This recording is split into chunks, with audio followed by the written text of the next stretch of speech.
Bien, entonces estamos respondiendo las tres preguntas acerca de la segunda llegada. ¿Cuándo volverá Cristo? Ya lo he respondido, verá que Cristo debió haber nacido al final de la Primera Guerra Mundial. Después, ¿cómo? Nace en la tierra y ¿dónde? Que es la tercera pregunta. ¿Dónde volverá Cristo? Okay.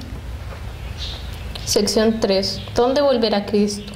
Si Cristo tiene que nacer como un ser humano en la carne, en esta tierra, y no va a venir en el cuerpo espiritual, seguramente nacerá en una cierta nación elegida por Dios, en algún lugar predestinado.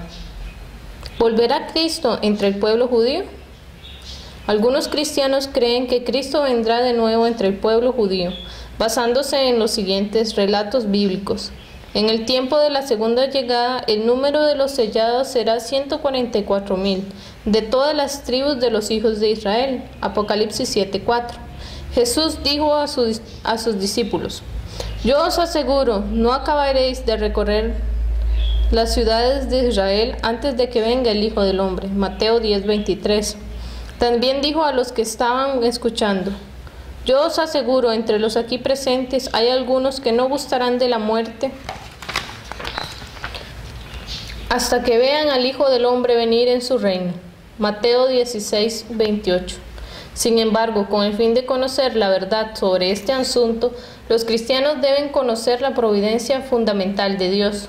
En otra ocasión, Jesús indicó claramente en su parábola de los viñadores, Mateo 21:33 al 43, que el Señor no volverá a la nación que le perseguirá y le matará, sino que les quitará el reino de Dios, la herencia, y se las dará a la nación que rindiera sus frutos al tiempo de la segunda llegada. Israel es un nombre que significa el que prevaleció y que recibió Jacob del ángel del Señor después de haberlo vencido en la lucha que mantuvo en el vado de Jaboc, con el fin de establecer la posición de Abel para la ofrenda sustancial. Eso lo leemos en Génesis 32:28. Jacob, al tener éxito en la ofrenda sustancial, después de establecer de este modo la posición de Abel, pudo establecer el fundamento para el Mesías a nivel familiar. Por consiguiente, su descendencia que heredó esta voluntad sobre este fundamento es llamada Israel. Los elegidos de Dios, Israel, significa entonces el pueblo de Dios que ha triunfado por la fe y no se refiere necesariamente a los descendientes de Jacob. Por lo tanto, se puede decir que los descendientes de Jacob eran el pueblo escogido de Israel en el tiempo de su partida de Egipto, pero dejaron de ser Israel cuando se rebelaron contra Dios en el desierto. Por consiguiente, Dios los abandonó y todos perecieron en el desierto. Y Dios condujo a Canaán solo a sus descendientes, los que siguieron a Moisés, como el verdadero Israel. De los descendientes que entraron en el país de Canaán, los del reino del norte, que consistía de las 10 tribus que se rebelaron contra Dios, perecieron porque dejaron de ser la nación escogida de Israel. Solo el reino sur de Judá, que se componía de las 2 tribus que siguieron la voluntad de Dios, pudo, como el verdadero pueblo escogido de Israel, recibir a Jesús. Sin embargo, este pueblo judío también perdió completamente su calificación como pueblo escogido cuando crucificó a Jesús. ¿Cuál fue el pueblo escogido de Israel después? ¿Cuál fue el pueblo escogido de Israel después de la muerte de Jesús en la cruz? Fueron los fervientes cristianos que tomaron posesión de la fe de Abraham, heredaron la misión de sus descendientes directos, fracasaron en llevar a cabo. Por esto podemos comprender que el pueblo escogido de Israel, que debe establecer el fundamento para el Mesías de la segunda llegada, no son los descendientes directos de Abraham, sino los fervientes cristianos que han heredado la fe de Abraham. Bien, entonces, ¿dónde volverá Cristo? La mayoría de las personas piensan que Cristo volverá entre el pueblo judío, ¿de acuerdo? Eso también basado en algunos pasajes bíblicos como Apocalipsis 7:4, Mateo 10:23 y Mateo 16:28, que parecen relatar que la venida de Jesús viene a Israel, ¿verdad? Jesús le dice a los discípulos: hay algunos que no gustarán de la muerte hasta que el Hijo del Hombre venga otra vez a Israel, ¿verdad? O no terminan de recorrer las calles de Israel hasta que venga el Hijo del Hombre. Entonces parece dar a entender que de verdad va a venir a Israel. Pero si nosotros leemos Mateo 21, 33, 34, vamos a ver en la parábola los viñadores malvados que claramente Jesús está relatando la historia del pueblo de Israel y le está diciendo que su reino será quitado de ellos por no haber dado frutos y que este reino será dado a otra nación que dé sus frutos o a otro pueblo. Entonces, ¿por qué se da esto? Porque Israel en realidad no son los descendientes directos de Jacob, sino son aquellos que prevalecen dentro de la voluntad de Dios. O sea, ¿por qué el ángel le da a Jacob el nombre de Israel? Porque él prevaleció y venció en su lucha en el vado de Yabok. Sí. Después los descendientes de Jacob que se unieron a la voluntad de Dios siguen siendo el verdadero Israel. Pero cuando ellos pierden la voluntad de Dios por haber crucificado a Jesús, ellos quedan descalificados para ser Israel.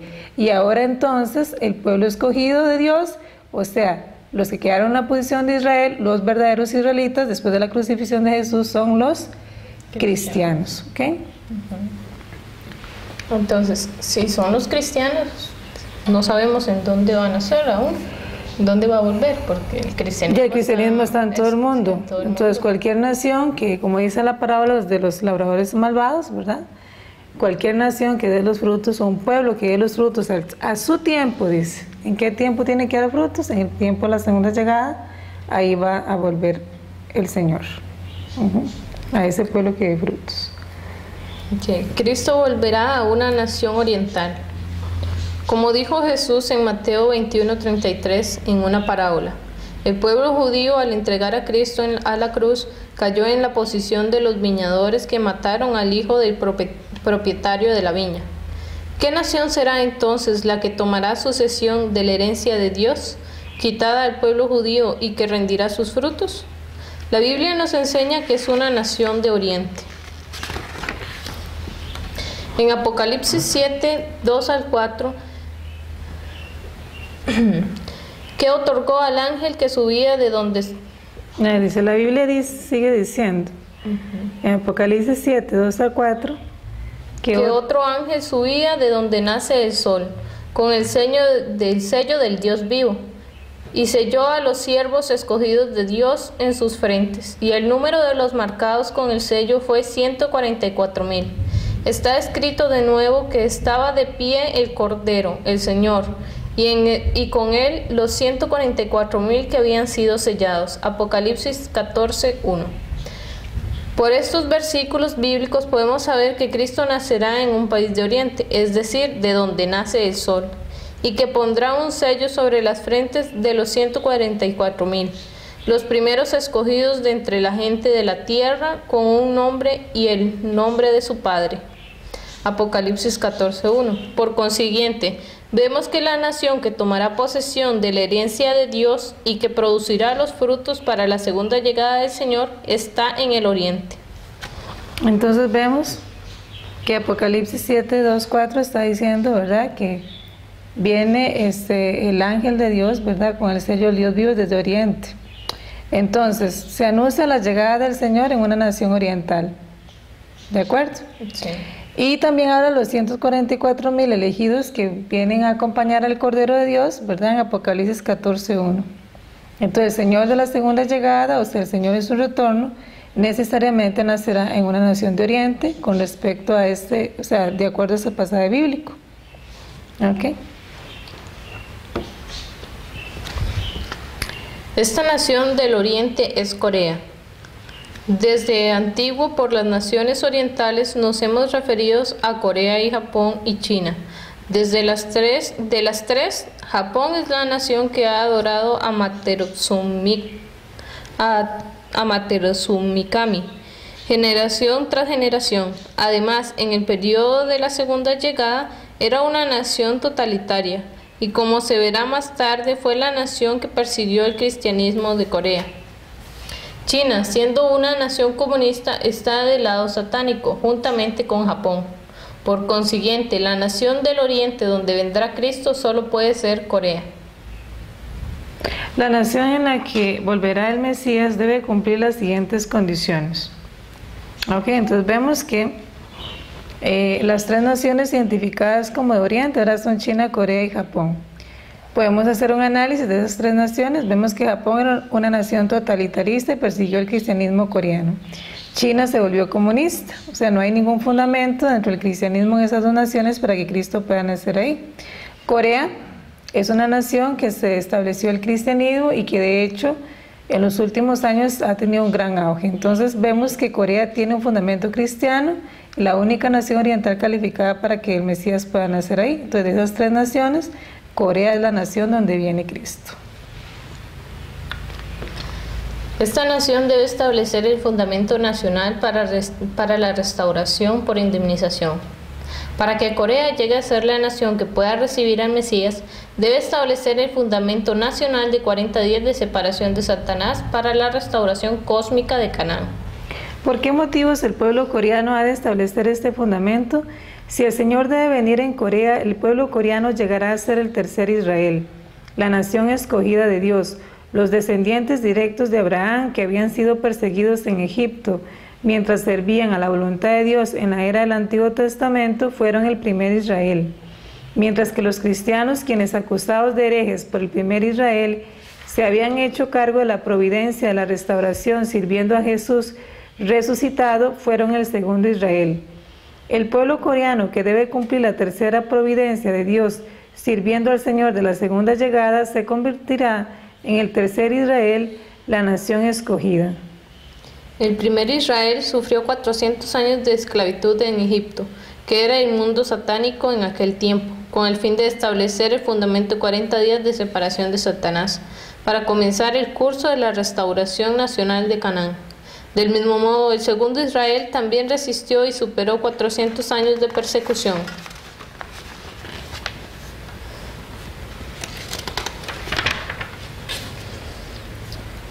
De persecución bajo el Imperio Romano, que era el mundo satánico en aquel tiempo, con el fin de establecer el fundamento de 40 días de separación de Satanás. Para comenzar el curso de la restauración mundial de Canaán, naturalmente, el pueblo coreano, siendo el tercer Israel, debe sufrir esclavitud por una cierta duración de tiempo, correspondiente al número 40, bajo una nación del lado satánico, con el fin de establecer el fundamento de 40 días de separación de Satanás, para comenzar el curso de la restauración cósmica de Canaán.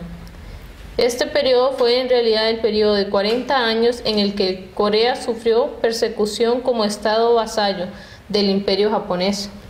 La nación coreana durante 40 años que siguieron al Tratado de Protección de Ulsa en 1905 hasta su liberación en 1945 sufrió persecuciones no menos severas que las que sufrieron el primer Israel y el segundo Israel en Egipto y en el Imperio Romano, respectivamente, ya que el movimiento de independencia nació principalmente de entre los cristianos dentro del país, y en el extranjero fueron en su mayoría los cristianos quienes sufrieron las persecuciones.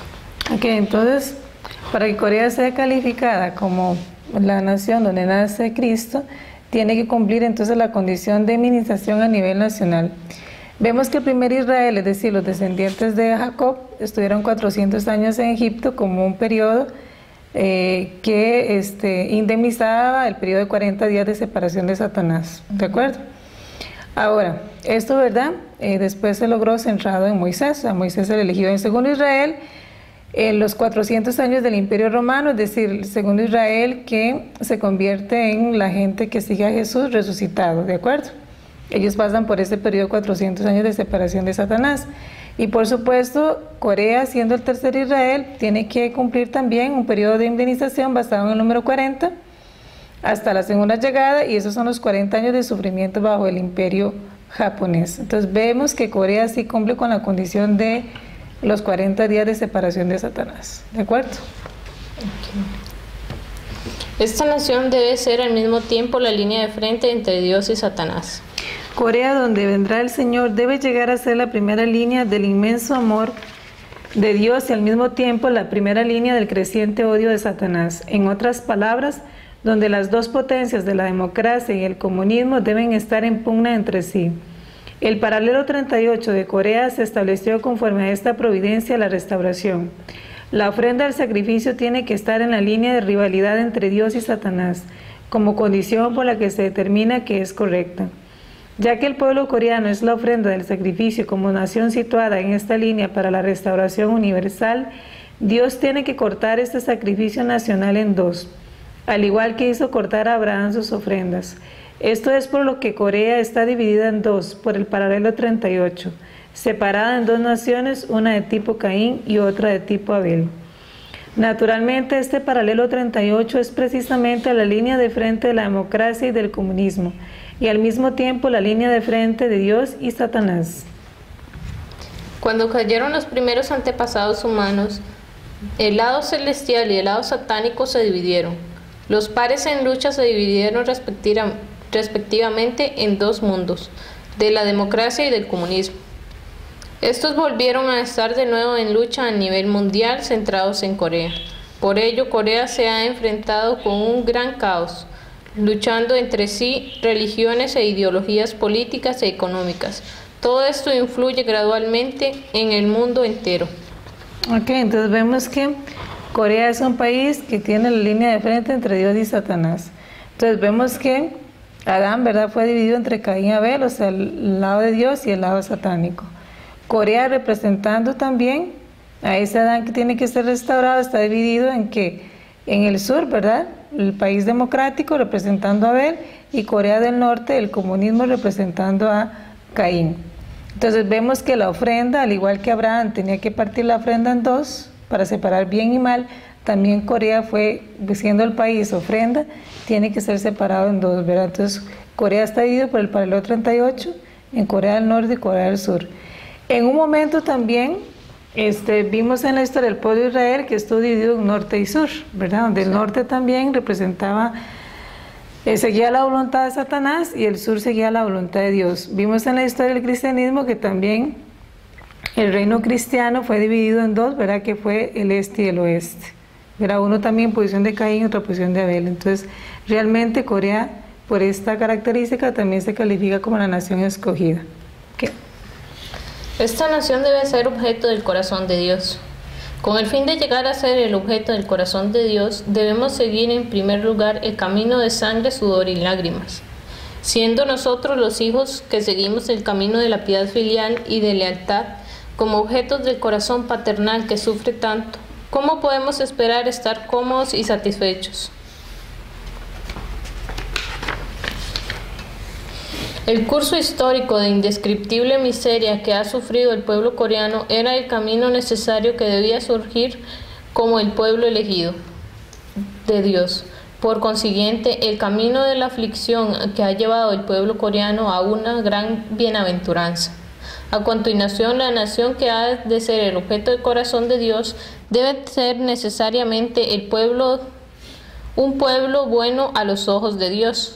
La nación coreana es un pueblo de linaje homogéneo, que tiene una larga historia de más de 4000 años, incluso durante las dinastías de Goguryeo y Shilla, cuando el poder nacional estaba en su mejor estado. Corea solo repelió las potencias extranjeras que las agredieron, pero ni una sola vez invadió a otros países. La estrategia de Dios ha sido siempre la de lograr la victoria desde la posición de ser atacado. Por consiguiente, aunque han sido sacrificados innumerables profetas y personas buenas en el curso de la historia, y aunque Dios dejó que su Hijo Jesús fuese crucificado, el resultado siempre ha sido una victoria para Dios. Tanto en la Primera como en la Segunda Guerra Mundial, el lado satánico fue siempre el primero en atacar, pero en ambas ocasiones el lado celestial logró la victoria. De la misma forma, el pueblo coreano ha sido invadido por innumerables naciones en el curso de la historia. No obstante, esto solo fue para lograr la victoria final como la nación del lado celestial. El pueblo coreano está dotado por naturaleza con un don religioso. El pueblo coreano como nación, tiene un carácter nacional que valora sumamente la lealtad, la piedad filial y la virtud. Entonces vemos que esta nación es objeto del corazón de Dios. Primero, ha seguido un camino de sangre, sudor y lágrimas, ¿verdad? Ha sido un pueblo bastante sufrido, porque tiene que pasar por el curso de la eliminación a nivel nacional, entonces tiene que sufrir mucho precisamente para separar de Satanás. Okay. Vemos también que es un pueblo que se podría llamar un pueblo bueno, porque nunca atacó a otras naciones, nunca las invadió, generalmente actúa en defensa, ¿verdad? Invadido por otras naciones. Y también el pueblo coreano está dotado por una naturaleza del carácter religioso, ¿de acuerdo? O sea, de adoración a Dios, la lealtad y la piedad filial y la castidad. O sea, en Corea es una cultura que realmente exalta esos valores mucho más que otros países del mundo, ¿de acuerdo? Con una tradición familiar bastante fuerte y una tradición de fe bastante fuerte. De hecho, a nivel cristiano se les reconocía como una de las naciones donde el cristianismo es mucho más devoto y más fuerte. Okay. Esta nación debe tener testimonios proféticos entre el pueblo. Referente al testimonio profético revelado a la nación coreana, en primer lugar sabemos que esta nación tiene una idea mesiánica conforme a la revelación dada a su pueblo. La nación coreana, como el tercer Israel, ha creído desde hace 500 años, en el tiempo del reinado de la dinastía Yi, en la profecía de que el Rey de Justicia aparecería en esta tierra y que estableciendo el milenio recibirá tributos de todos los países del mundo. Esta fe ha alentado al pueblo a sufrir el amargo curso de la historia, esperando el tiempo de su venida. Esta era realmente la idea mesiánica que el pueblo coreano creía conforme al Chungangnok, un libro de profecía. En segundo lugar, es una realidad que los creyentes de cada religión dentro de esta nación están recibiendo revelaciones de que el fundador de su religión volverá a Corea. En tercer lugar, podemos señalar el hecho de que están apareciendo como bambú después de la lluvia muchas señales espirituales que se refieren a la venida del Señor a Corea. La palabra de la promesa de que Dios derramará su espíritu sobre toda carne, Hechos 2:17, se está realizando entre el pueblo coreano de hoy. Por consiguiente, un sinnúmero de personas religiosas están percibiendo revelaciones muy claras sobre la segunda llegada del Señor a Corea. De muchos modos diferentes, tomando contacto con muchas personas espirituales de diversos niveles, desde el ámbito de los espíritus seculares hasta el reino de los espíritus del nivel del paraíso. Los líderes del mundo cristiano actual, debido a su ignorancia espiritual, no han reaccionado todavía y han rehusado prestar atención a tales cosas.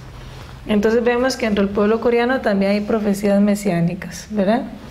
Desde antiguo tienen la idea de que el Mesías viene al pueblo coreano, de acuerdo con esta revelación del libro Chungangnok, ¿verdad? Donde hay revelaciones de religiones propias de Corea, que lo establece como un pueblo donde va a tener gran prosperidad, va a recibir tributos de todos los pueblos del mundo, precisamente porque ahí viene el Señor.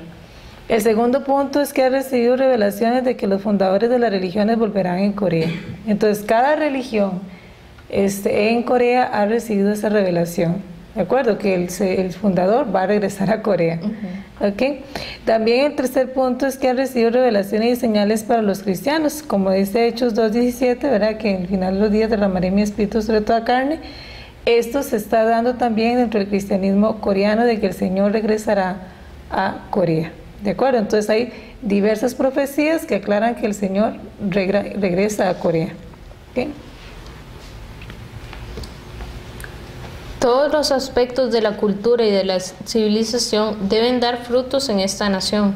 El mundo que el Señor debe realizar en la segunda llegada debe ser un mundo en el que la ciencia se haya desarrollado hasta un elevado grado. De modo que todas las culturas que se han desarrollado en el curso vertical de la historia, en la providencia, la restauración, pueden ser restauradas a la vez horizontalmente en la sociedad centrada en el Señor de la segunda llegada, realizando así la sociedad cultural del más alto grado. Toda la religión y la ciencia, y por ello, todos los aspectos de la cultura, la espiritual y la material, deben ser absorbidos y armonizados bajo una sola verdad, centrados en Corea, produciendo frutos que pertenezcan al mundo ideal del deseo de Dios. En primer lugar, todos los aspectos de la civilización avanzada en el continente deben dar frutos también en Corea. La cultura continental de la era antigua nacida en Egipto se trasladó para formar la cultura peninsular de Grecia, Roma e Iberia. Esta cultura peninsular se desplazó de nuevo para formar la cultura insular de Inglaterra. Entonces la cultura insular llegó a ser la cultura continental de América y volvió a la cultura insular de Japón. Ahora este ciclo de peregrinación de la cultura debe ser completado y finalizado con la cultura peninsular en la tierra de Corea, a donde Cristo ha de volver. En segundo lugar, en el aspecto de la civilización que se refiere a los ríos y mares, deben dar frutos en la cultura oceánica del Pacífico, donde está ubicada Corea. La cultura fluvial que se desarrolló en primer lugar en los ríos Nilo, Tigris y Eufrates se trasladó hasta formar la cultura mediterránea centrada en Grecia, Roma, España y Portugal. Después esta cultura mediterránea se trasladó de nuevo para formar la cultura atlántica centrada en Inglaterra y Estados Unidos. Esta cultura dará fruto finalmente como la cultura del Pacífico, donde Estados Unidos, Japón y Corea tienen igualmente situadas sus líneas costeras. En tercer lugar, el aspecto de la civilización que se refiere al clima debe dar también fruto en Corea. Desde el punto de vista del clima, la acción y multiplicación de todos los seres vivos comienza en primavera. Florece en verano, da fruto en otoño y después de la cosecha son almacenados durante el invierno. Dios creó a Adán y Eva en la primavera. Por consiguiente, la civilización de la humanidad tenía que comenzar como la civilización de la zona templada del Edén, ser trasladada a la civilización de la zona tropical como verano y después de trasladarse a la civilización de la zona fría del otoño. Tenía que llegar finalmente a la civilización de la zona helada del invierno. Pero debido a la caída, el ser humano cayó en un estado salvaje. No siendo capaz de producir la civilización de la zona templada, vivió una vida primitiva en la zona tropical. De este modo se produjo la civilización de la zona tropical en el antiguo continente de Egipto. Esta trasladada del continente a la civilización peninsular Grecia, Roma e Iberia y a la insular Inglaterra y produjo la civilización de la zona fría. Transferida de nuevo al continente, Rusia produjo la civilización de la zona helada. Ahora es el tiempo cuando debe producirse la civilización de la zona templada del nuevo Edén en la cultura peninsular. Esto debe ser necesariamente realizado en Corea. Todos los aspectos de la civilización deben dar fruto en Corea. Entonces en Corea se va a dar la culminación de todas las civilizaciones, ¿de acuerdo? Tanto el desarrollo a nivel de la espiritualidad como el desarrollo material. Tienen que dar frutos en Corea. Vemos entonces, si tomamos en cuenta la civilización de la tierra, o sea, el desarrollo del ser humano, tomando en cuenta el desarrollo de los continentes o el paso del ser humano, digamos, por la tierra, vamos a ver que esto va a concluir en Corea. También podemos ver el desarrollo de la cultura centrada en los ríos y mares, también va a dar fruto en Corea. Y si tomamos en cuenta la civilización de las zonas climáticas, también concluye en Corea, ¿de acuerdo? O sea, así como tenía que haberse realizado al inicio, eso como punto final o como punto de inicio del reino de los cielos, va a dar frutos en Corea. Entonces son las civilizaciones del Edén, ¿de acuerdo? Sección 4. Los días de Jesús y nuestros días desde el punto de vista de la identidad de tiempo. El periodo de la primera y la segunda llegada son los periodos de la identidad de tiempo providencial. Por esto, todas las situaciones que se han desarrollado centradas en el cristianismo de hoy son similares a las que se desarrollaron centradas en el judaísmo de los días de Jesús. Por ejemplo, en primer lugar tenemos el hecho de que el cristianismo de hoy en día, al igual que el judaísmo en tiempos de Jesús, está apegado a la autoridad y los ritos de la iglesia, mientras que el contenido interno está corrompido. La clase dirigente del cristianismo de hoy día, incluyendo a sacerdotes y ministros, es esclava de los ritos y autoridad tradicionales de la iglesia y está volviéndose cada día más oscura espiritualmente. Por ello, la situación actual de hoy día es que los fervientes cristianos están vagando en las montañas y llanuras espirituales en busca de nuevos líderes y verdaderos caminos para experimentar la luz interior de la fe dejando a un lado las circunstancias externas. Los cristianos de hoy serán los primeros en perseguir al Mesías al tiempo de la segunda llegada, como hicieron los seguidores del judaísmo en la primera llegada.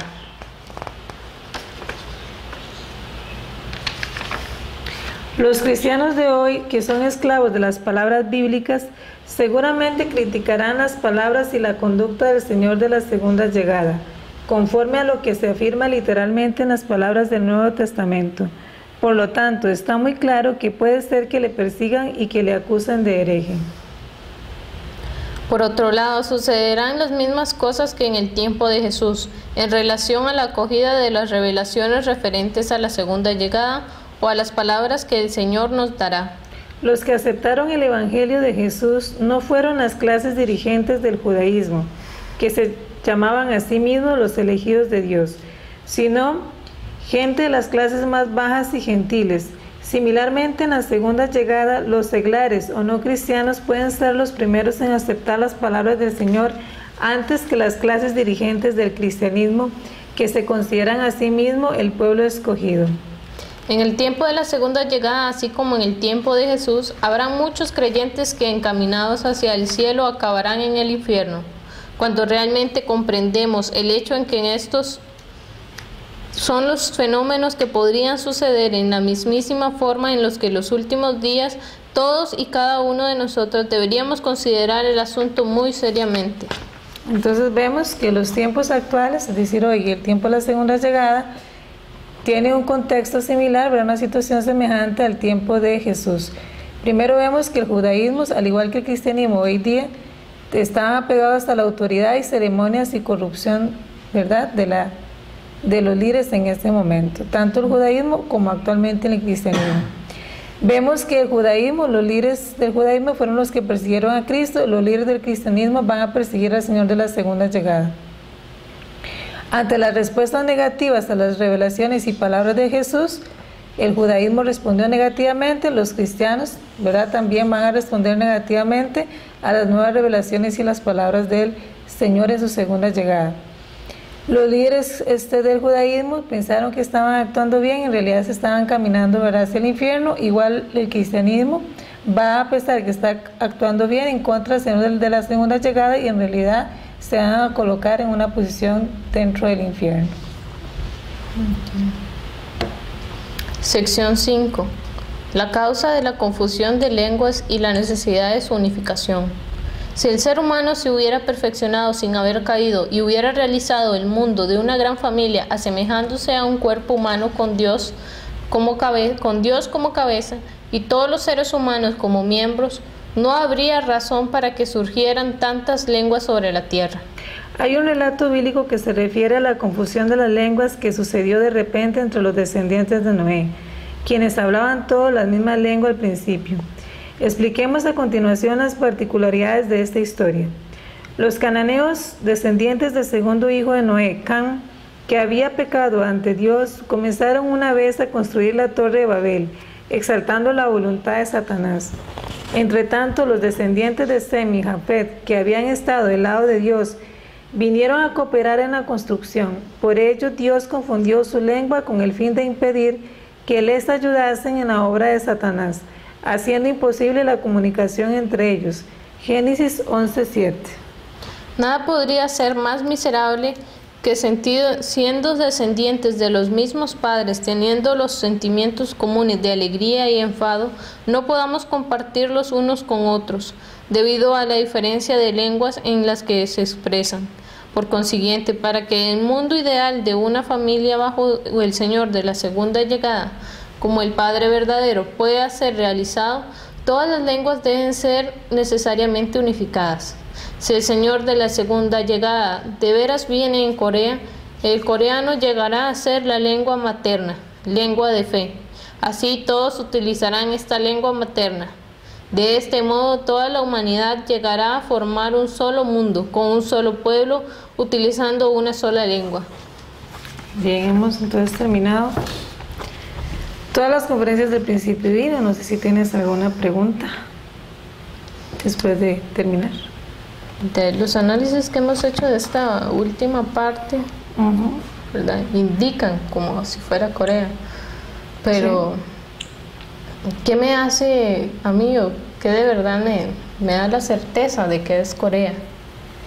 Porque a pesar de estas cosas, yo puedo decir que, por ejemplo, en Medio Oriente también hay dos naciones que están en lucha. Podría ser ese también la línea de frente entre Dios y Satanás, ¿verdad? Sí, claro, en realidad actualmente el mundo entero tiene la línea de frente, ¿verdad? El bien luchando contra el mal y viceversa. Sin embargo, en Corea, como vimos nosotros la historia, el desarrollo de las dos concepciones, tipo Caín y tipo Abel, realmente están representadas en una península tan pequeña como Corea. Si nosotros analizamos en la Segunda Guerra Mundial, se enfrentaron países muy poderosos debido a la nación coreana. Bien, después de la Segunda Guerra Mundial, en la Guerra Civil coreana, se enfrentan dos países, ¿verdad?, centralizados en Corea. ¿Por qué de repente un país tan diminuto y tan insignificante se volvió el centro del mundo? Eso no es casualidad. ¿Por qué un país que fue invadido por un imperio como el imperio del totalitarismo japonés, y fue devastado por la guerra civil, de repente en un periodo de 50 años se levanta como una gran potencia mundial también? ¿Por qué de repente Corea del Sur, siendo una nación democrática, tiene un desarrollo semejante y superior a muchas potencias del mundo, y Corea del Norte, que es comunista, vive una pobreza total, ¿verdad?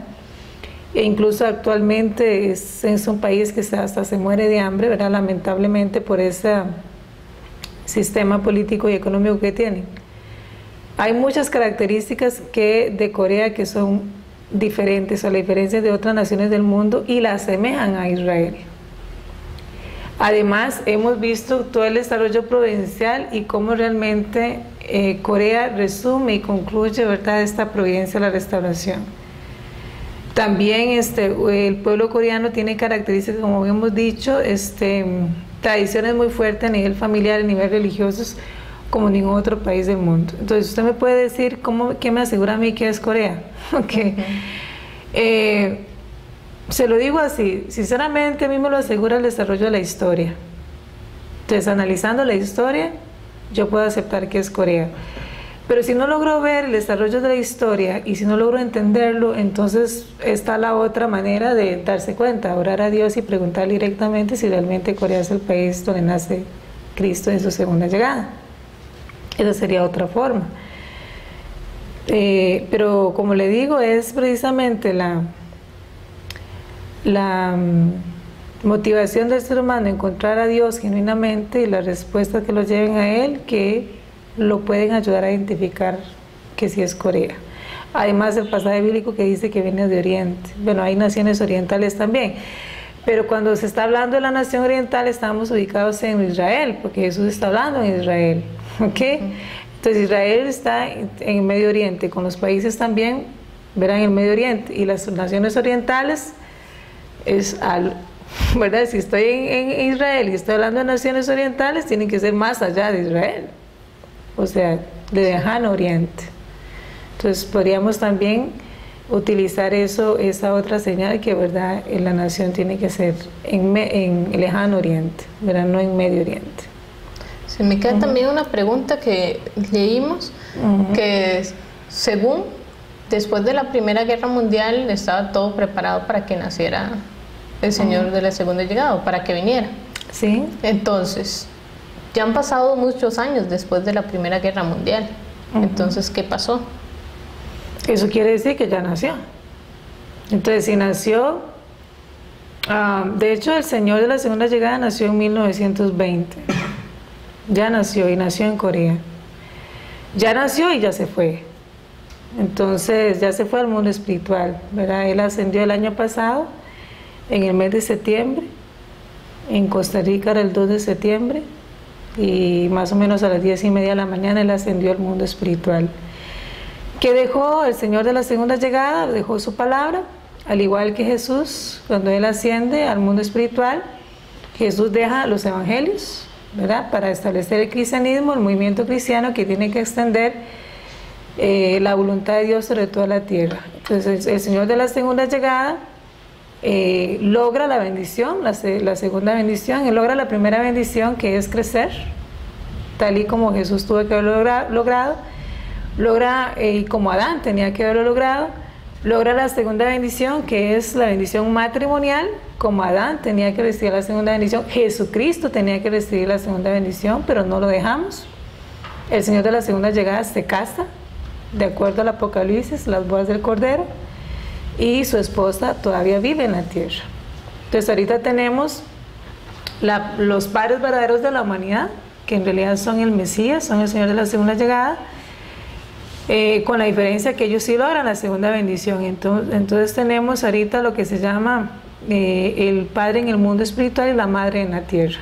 Y al igual que Jesús, cuando establece la Trinidad con Dios y el Espíritu Santo, Jesús asciende al mundo espiritual, pero nos deja el Espíritu Santo en la tierra para consolarnos. Entonces ahora también, paralelamente se está repitiendo, ¿verdad?, esta historia de que el Padre verdadero asciende al mundo espiritual y la Madre verdadera, en posición del Espíritu Santo, queda en la tierra para continuar con la providencia y la restauración. Sí, así como se dice, ya nació y ya se fue, entonces, por decirlo así, no cumplió tampoco, igual que Jesús, completamente su misión, porque era unificar el mundo, ¿no? Cambiar este mundo y establecer el reino durante de los su cielos. vida. En ese sentido, tienes un poco de razón, ¿verdad? O tienes bastante razón, porque realmente la misión del Mesías es para ser lograda durante su vida en la tierra. Sin embargo, la ventaja que existe ahora es que su esposa está en la tierra. Entonces es como si el Padre verdadero todavía estuviera en la tierra. O sea, al hacerse ellos esposo y esposa una sola carne, donde esté ella está él, donde está él está ella. Entonces todavía vive en la tierra. O sea, no se ha ido completamente, ¿de acuerdo?, al mundo espiritual, precisamente porque su esposa y sus descendientes, sus hijos y sus nietos viven en la tierra, que era lo que tenía que haber establecido Adán, ¿verdad? Y que era lo que tenía que haber establecido también Jesucristo. Sí, pero estando solo, por decirlo así, que se dice que uno representa al otro, no era que venía a dar como redención al cuerpo y al espíritu. Claro que sí, o sea, los padres verdaderos pueden redimir del pecado original a la humanidad, aún estando la Madre verdadera en la tierra, lo puede hacer.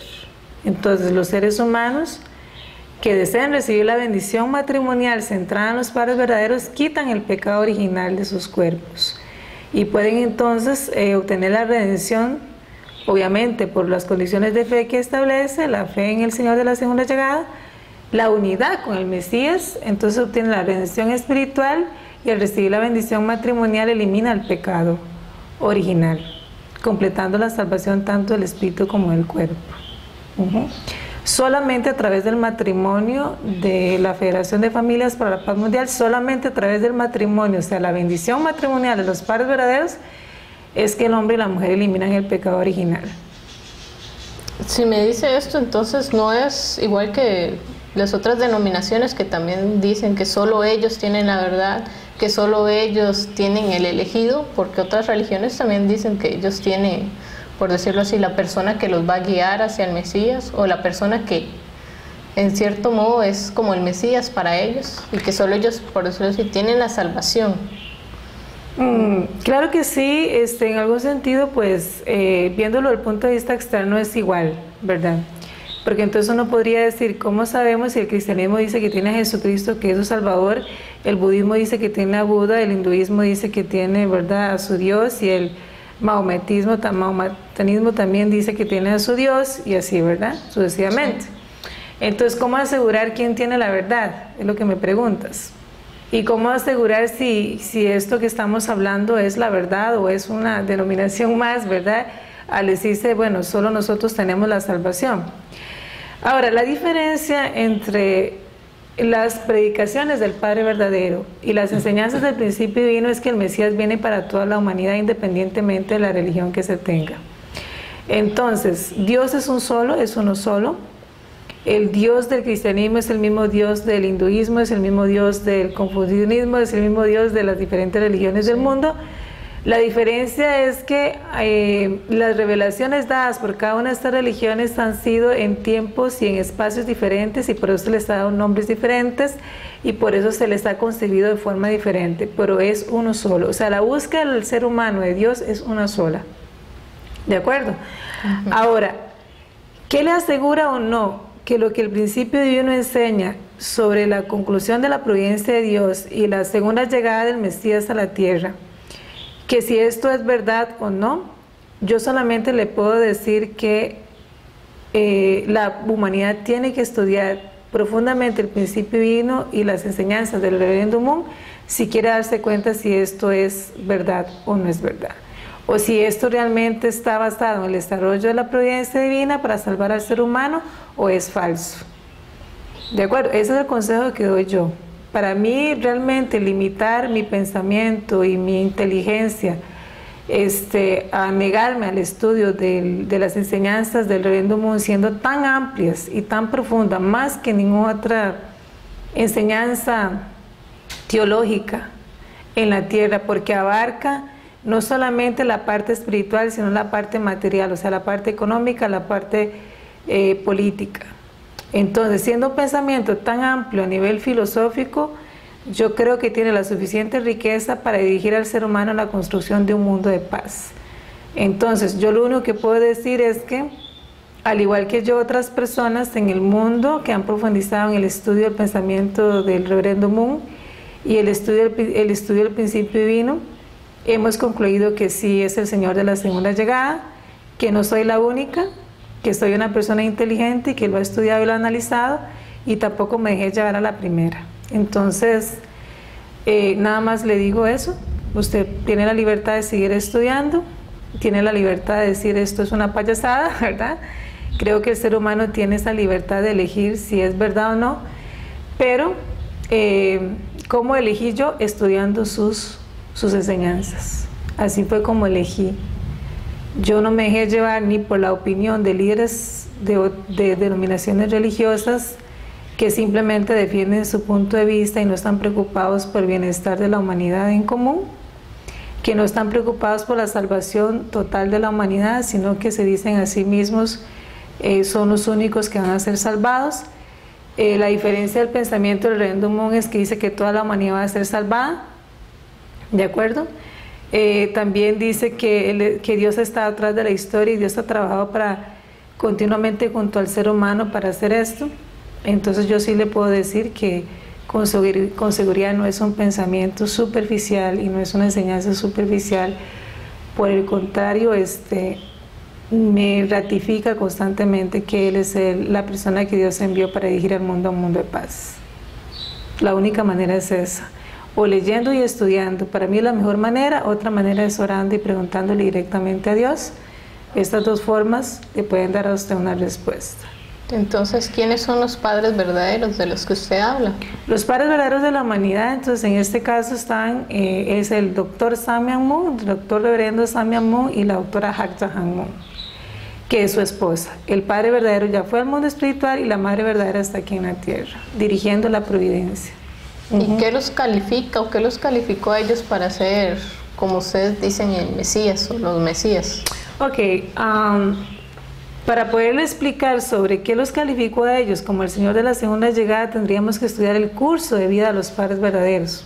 Entonces, una de las cosas que yo recomiendo es, concluyendo este seminario, el principio divino, es estudiar su autobiografía que se llama El ciudadano global que ama la paz. Entonces, aquí está contenida su historia.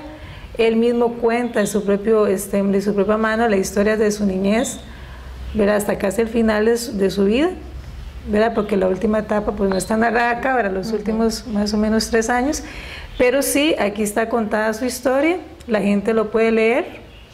Ahora se está escribiendo también más historia de su vida, y de esa manera las personas pueden leer y pedir a Dios para que le dé revelaciones si realmente el Reverendo Moon es el Señor de la segunda llegada junto con su esposa aquí en la tierra. La otra cosa que nosotros tenemos para estudiar sus enseñanzas es el Chonsongyeon, que es la Biblia del cielo, ¿verdad? Que son resúmenes de todas las palabras que él habló aquí mientras estaba aquí en la tierra.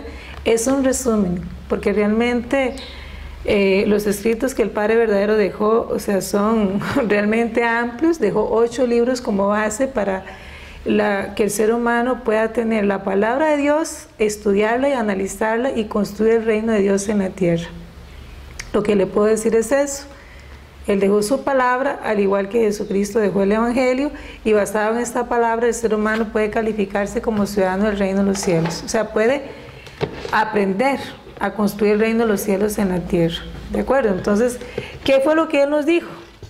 Que lo básico era precisamente estudiar la palabra de Dios. O sea, esos 8 libros base que Él deja para que nosotros podamos seguir recibiendo revelaciones, ¿verdad? Continuar con la construcción del reino tanto en la tierra como en el mundo espiritual. Ahora, otra cosa, Melissa, la historia humana va a proseguir. La historia humana no se acaba aquí, ¿ok? Va a proseguir resaltando el bien, edificando el bien o resaltando el mal. ¿Eso de qué va a depender? Va a depender de la porción de responsabilidad humana que el ser humano sea capaz de asumir o no. El Padre verdadero nos dijo que nuestra porción de responsabilidad es apegarnos a esos 8 libros que Él dejó escritos. Y si nosotros leemos todos los días esos libros, vamos a recibir de Dios revelaciones y vamos a dirigirnos al camino del bien. De lo contrario, si nosotros simplemente nos dejamos llevar por la moda, por la sociedad, por la promiscuidad sexual, por el sexo libre, entonces el mundo va a caer en una era de gran desastre, tanto a nivel económico, social, político. O sea, haber una gran división y un gran conflicto. Entonces, pero Dios siempre lo va a volver a intentar. Va a depender de nosotros cuando los intentos de Dios por establecer su reinado en la tierra dan frutos o no. Ya Dios nos dio la palabra del Antiguo Testamento, ya Dios nos dio la palabra del Nuevo Testamento con Jesús y nos da la palabra del Testamento completo con el Señor de la segunda llegada. Dios ya hizo su parte, ahora nos toca a nosotros continuar. Pero una de las claves, ¿verdad?, es estudiar las palabras que el Señor de la segunda llegada dejó antes de irse al mundo espiritual y que su esposa sigue exaltando aquí en la tierra. Entonces la pregunta sería, ¿cómo van a construir el reino de los cielos? ¿O cómo se va a construir? ¿Cómo se va a construir el reino de los cielos? Ok, la base del reino de los cielos se llama familias bendecidas centrales. ¿Se acuerda que ya hablamos de ese tema?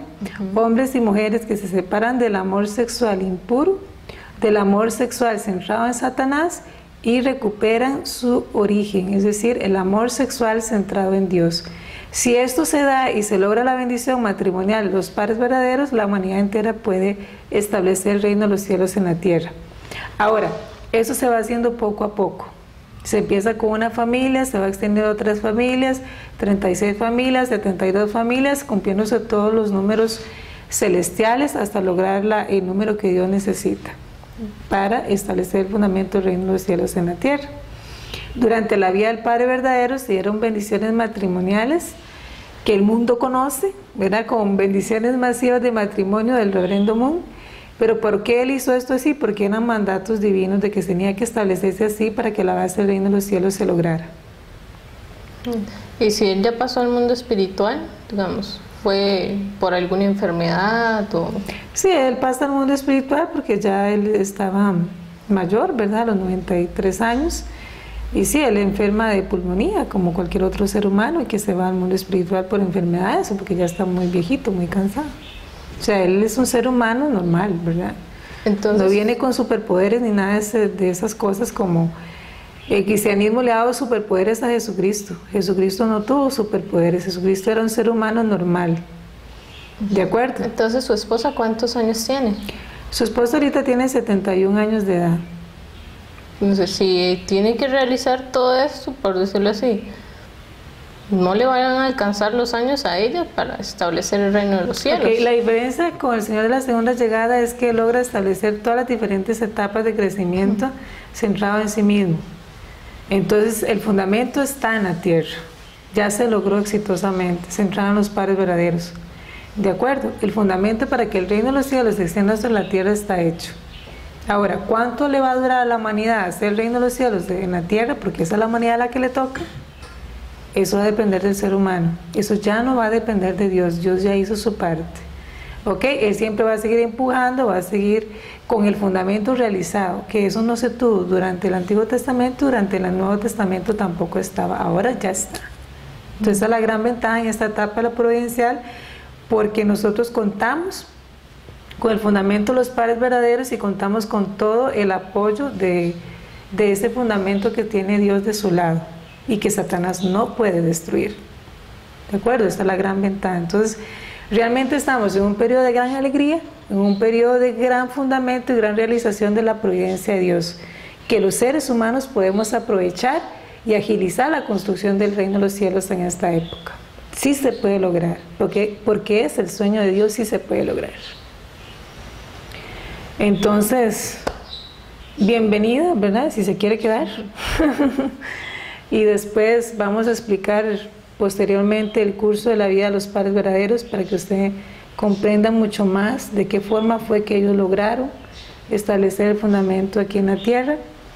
También hay enseñanzas sobre vamos a decir, sobre educación básica que él dejó para cada familia, para que cada ser humano se convierta en un ciudadano del reino de los cielos.